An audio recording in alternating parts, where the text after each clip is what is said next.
Buenas, mi nombre es Luis Durán y les vengo a hablar sobre la actividad número 4 en la asignatura de Géneros Periodísticos Interpretativos impartida por el docente Jorge Montes en la Universidad Fermín Toro.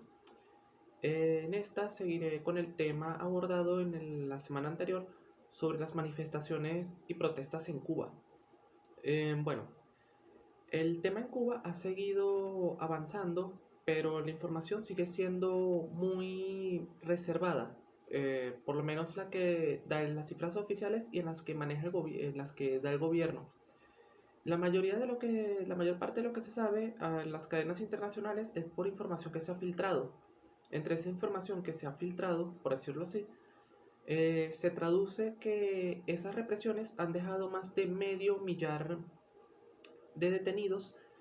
Específicamente el que detalla más sobre esas cifras es el diario mexicano de El País, que menciona ese medio millar de detenidos, pero también resalta que un aproximado entre 19 a 59 personas habían sido juzgadas en tribunales militares, negándole el derecho a muchos cubanos de elegir a su abogado o de incluso optar por un juicio como tal, un juicio en circunstancias normales.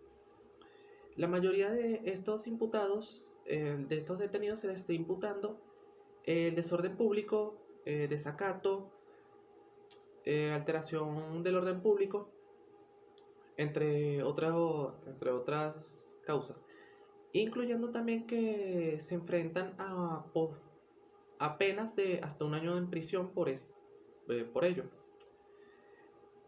También está entre estas cifras el tema por el COVID, que es otro de los detonantes por lo que hay tanta protesta y tanta molestia en Cuba.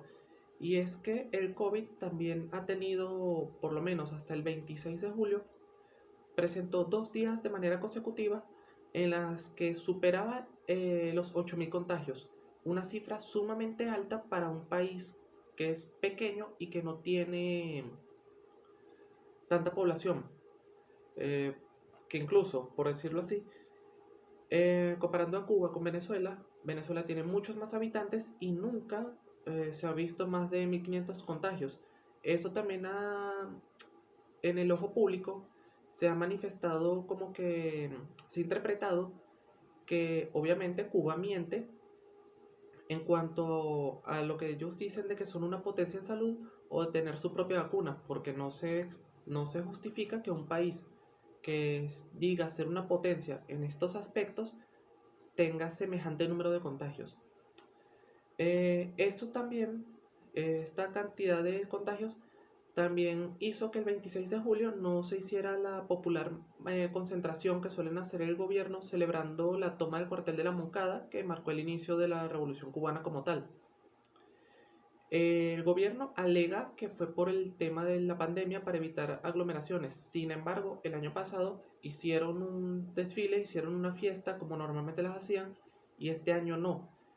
También muchos agentes internacionales, muchos periodistas y muchas personas alegan que realmente no es por el COVID, sino que lo usan por excusa y que el verdadero motivo es el temor a que haya más confrontaciones, ya que muchas personas en Cuba, en La Habana, han estado manifestando entre el Palacio del Gobierno.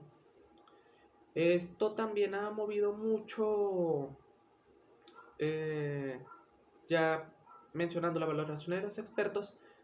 Estas protestas han servido para levantar y caldear los ánimos, no solamente en Cuba, sino en otros países donde también está muy centrada la ideología de izquierda que han estado manejando los Castro por muchos años, eh, provocando protestas en distintas embajadas del mundo, embajadas de Cuba en varias partes del mundo, incluso embajadas también de otros países como Venezuela, la embajada cubana en Venezuela o la embajada o protestas de venezolanos y cubanos en la embajada de Venezuela y de Cuba en Estados Unidos, y pide más presión por parte, por lo menos, de países como Estados Unidos que sigan más férreos con las sanciones al gobierno de Cuba.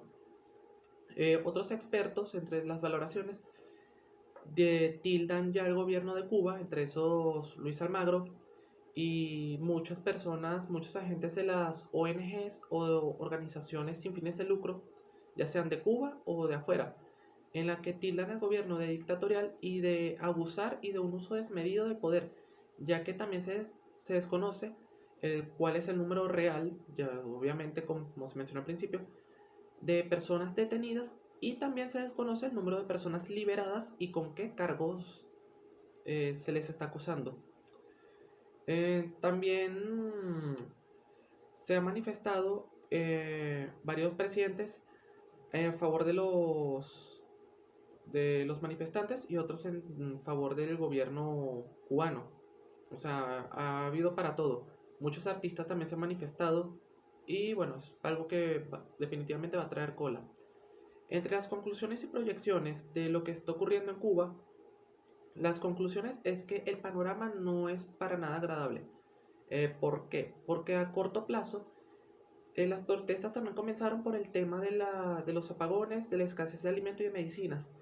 Y con tantos saqueos que han habido en esas protestas, han habido muchos disturbios y los negocios se prestan mucho para ser saqueados. Entonces, obviamente, al los negocios no abrir, escasea un poco más la comida, escasea un poco más el alimento, cuesta más que se consigan varios insumos y sube la inflación. Entonces, se crece también más el descontento de la población hacia el gobierno. Y para costear los gastos, por lo menos de las personas que sufren de COVID, que también ya es algo muy costoso en otros países, imagínense en Cuba también. Eso también trae un retroceso grave a la economía, ya que al tener varios focos, el turismo que ya estaba delicado se ve más comprometido también. Entonces ahí ya se afecta el sistema político, el económico, el social y el turístico. O sea, son varios, ya son 4 factores diferentes. También se puede decir que lo que se prevé, por lo menos en dado caso que caiga el gobierno en Cuba, cosa que muchos expertos ven complicado por tantos años con este sistema de gobierno, es que si cae, tendría que haber una transición. Recordemos que Cuba también es de un solo partido y es el mismo del gobierno. Si llega a caer, entonces tendría que ser una transición donde tendrían que recomenzar y reestructurarse de cero.